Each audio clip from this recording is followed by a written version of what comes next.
حي على الفلاح.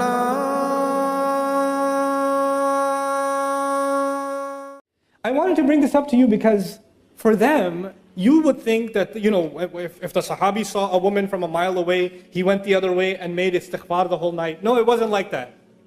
They interacted with each other, they talked to each other, they worked with each other, they were in business partnerships. All kinds of interactions happened between men and women, but with principles. It was respectful, it was dignified. And when a companion, when somebody liked somebody else, you know what they did? Here's the astaghfirullah part. Here's what they did. Hey, I like you. Want to get married? And she'd say, maybe, talk to my dad. He'd say, okay. And then you go to the dad and say, hey, I like your daughter. And I talked to her, she's not entirely opposed to the idea. Is it cool? And he says, let me talk to my daughter. How this happens today is you go to a girl, respectfully, hey, we worked together for 3 years. Would you consider marrying me? And she's like, And maybe she says, please don't talk to my dad, he'll kill me. Because if you talk to my dad, he'll say, this is why you go to work? This is why we sent you to uni? Listen, those of you that are fathers, that have daughters, you sent your daughters to university. You brought your daughters to this country. You made them live here. You took them outside in society. You made that decision. And when somebody like a Muslim likes them, that's a good thing. How are they going to get married sitting at home? Who's going to like them?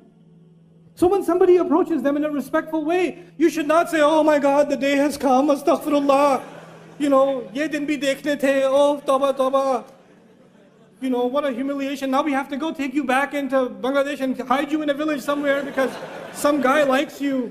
Astaghfirullah. And there's somebody's doing ruqyah on her, and calm down. It's okay. Somebody likes your daughter, that's a good thing. Now you go and investigate, find out. It's completely fine. The only rishta mentioned in the Quran, the only approach mentioned in the Quran is that of Musa alayhi salam in Madian. He was by himself, Musa was by himself. And these girls were by themselves working outside. And he went up to them and helped them out. And the girl said, he's kind of nice. And she went back to her dad and said, hire him. Which means, come on dad. And that happened. And the girl said, I like the guy. That's actually what happened in the story of Musa. Musa didn't propose, the girl proposed. And the father can't propose unless he has the approval of his daughter. So it's okay for your girls to say, Dad, there's this guy, this brother at the MSA, yeah? He's a Thursday halakah. It's really good, you should come. Your daughter's telling you something. It's okay, go attend the halakah. It's okay, find out. Don't complicate this. There's nothing indignified about that. Don't go date a girl now. And don't take, Nouman gave a lecture, I'm going to take you out to dinner. No. Not that either. But can you have respectful interaction with someone you're interested in for marriage? Absolutely. Absolutely. Nothing wrong with that. Can you take your time to understand each other's likes and dislikes? Yes, it's fine. Respectful courtship is okay. With parental guidance, in dignified fashion, there's nothing wrong with it. So what happens is we have two extremes. We have people that are more conservative than the Sahaba. And then we have people that are more liberal than liberals. Okay? And Islam is right in between. It's a natural way. It's a completely natural way. Okay? And so this is something that I thought it's important to mention for families and for yourself. Talk to your daughters. Ask if they like someone. Don't create between fathers and daughters, there should be open communication. They should not be terrified to tell you that they're interested in somebody. Don't force them to marry someone they don't want to. Don't force your daughters and tell them, if you don't marry this one, who's going to come and marry you? And we already said yes to them. Don't humiliate the family and say no now. Those kinds of nikahs are haram. I will say it, they're haram. You cannot emotionally and psychologically force a girl to get married under family pressure. That is batil. And that happened at the time of the Prophet ﷺ. And the Prophet ﷺ considered those nikahs batil. They're invalid nikahs. Until the girl genuinely likes a guy and says, yes, I want to marry him on her own, from no pressure from her father, no pressure from her mother, no pressure from anybody else. She likes him. And even if the day of the nikah she says, Mom, I don't want to do this. The mother doesn't say, too late, girl, too late. We've got the hall, they're all, what are people going to... No, if the girl says, I don't want to do this, then no, stop. Allah gave her that right. You cannot take it away. You're burying them alive. This is the new way of burying women alive, by the way. Back then, they used to take the baby girl and bury her right then. Now we bury them at the day of the nikah. This is what we do. This needs to stop. Let them marry who they want, if they're a dignified Muslim. And because now you're living in a different society, you won't find someone from the same village. It's okay. You know, Musa alayhi salam is an Arab. Musa is an Arab. Or actually not an Arab. He's from Israelite. And he married an Arab. He went and married in Madian, didn't he? So many Arabs, we only marry Arab. Really? Musa alayhi salam was actually from Israel. What's up with that? You know? It's all good.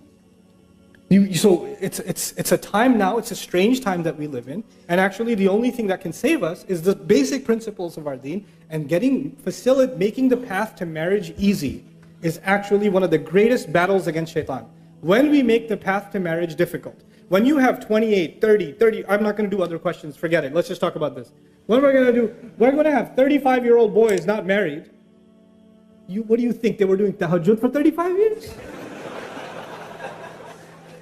What planet do you live on? They didn't do anything haram. No evil thoughts went in their head. They didn't go to university. They didn't go to work. 28, 29-year-olds not being married? This is ridiculous. It's absolutely absurd. It's unacceptable. It's unacceptable. And we create standards that don't exist in our religion and don't make any sense. You have 3 daughters, 4 daughters. Somebody proposed for the younger daughter and no proposal came for the older daughter. No. We go in order. Who said you go in order? Which Sharia? If there's a good blessing that came to your home for whichever age, why would you deny it? What will people say? What will Allah say when you explain yourself to Him and say, I deprived my daughter of a good nikah because it wasn't in order? What will you say to Allah? You tell me that. What are you going to do? Ridiculous. This nonsense needs to stop. Marriage needs to be made easy. And the guy's side, because Hindu tradition says the guy is the gift. So the girl's side has to give him gifts. Islam came and said the man has to give what? Mahar. The man has to give a gift. The woman is a gift to the family. And now we do in Pakistan, India, Bangladesh, Southeast Asia. No. We don't want jahez. We don't want gifts from the girl's side. But there should be something. At least a fridge. You know? That is the opposite of what Allah commanded. That is the opposite of what Allah commanded. You're not only disobeying Allah, you're reversing what Allah said. Asking to pay, to be gifted because you're the girl, you know, the guy's side? That's like way beyond haram. I don't even know what the category that belongs in. Shaitan is giving you like 5 stars for that one. Do not fall into that category. Don't give your daughter-in-laws and your wives gifts and then ask for them back. Now this is happening. They'll give them jewelry at the wedding. No, that was just for the photos. Really? Allah Azza wa Jalla will describe this. You know, لا تأخذوا منه شيئا أتأخذونه بهتانا وإثما مبينا. Don't take a single thing from the spouse that you've given to them. Are you taking a huge accusation against your own self and taking clear sin on yourself? When you agree to a mahar. You know, nowadays the fashion is they don't discuss the mahar until the day of the nikah or the minute of the nikah. Before then, when the mahar comes up, they say, oh, it's family, it's okay, we'll work it out, it's okay. And then the time comes, and then the girl says 50,000. And you're like, the poor guy was eating biryani and gets stuck in his, like, 50,000? And then his uncle whispers in his ear, it's okay, nobody pays it. If you have no intentions of paying mahar, your nikah is invalid. If you have intentions of asking your wife to forgive the mahar, you're committing a grave sin. You can't even ask for a discount. You cannot, you're not allowed. You can't give it when, you decide. She decides when it's given. That's her right. That's what validates the marriage. Don't agree to a mahar you can't afford. Don't agree to a mahar you have no intention of paying. Don't agree to a mahar that you intend to get forgiven. Oh, if you loved me, you would have forgiven it. Why does money have to prove that I love you? Because it's mahar. And because you can't use that kind of language. فَإِن طِبْنَ لَكُمْ عَنْ نَفْسٍ مِّنْهُ شَيْئًا. If they, out of their own free will, out of the goodness of their own heart, decide to give you some of it, like you gave the 1,000 for the month to her of the mahar, and she says, here's £2, get yourself an ice cream. That's up to her. She wants to do that, she can do that, but you cannot. That's not your money. That is not your money. These things. Why am I highlighting these random things? These are the things that we have introduced into the institution of marriage, making marriage difficult. And when you make marriage difficult, the door to zina is wide open. The door to corruption is wide open.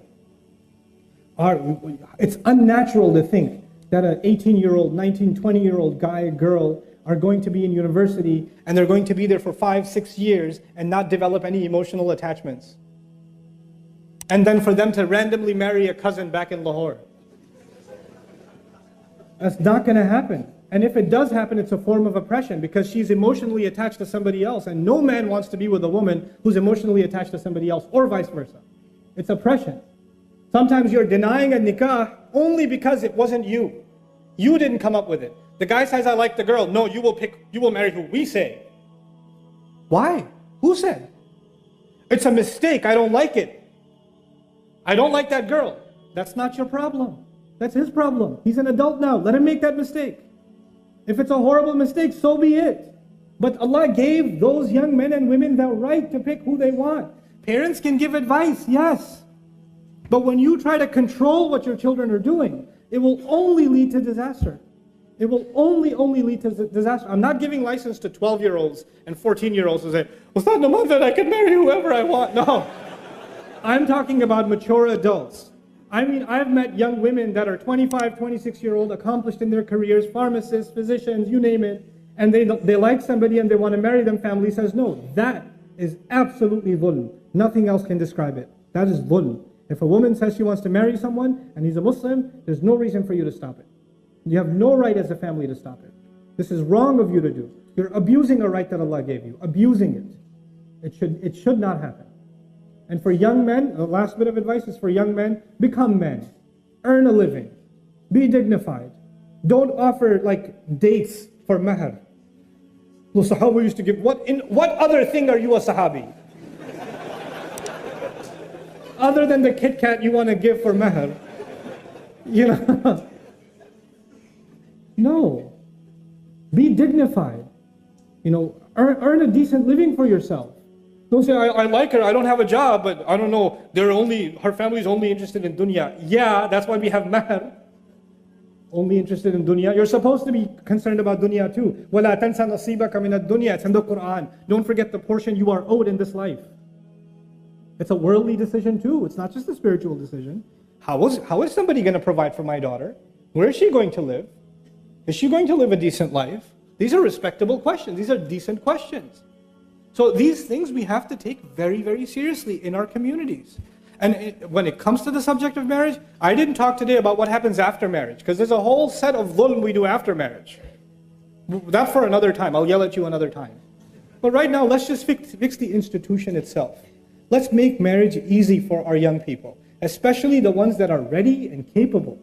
You know, مَنِ اسْتَطَاعَ مِنْكُمُ الْبَاءَةَ فَلْيَتَزَوَّجْ. Whoever among you is capable, let them get married. If capability is there, no other barrier should be.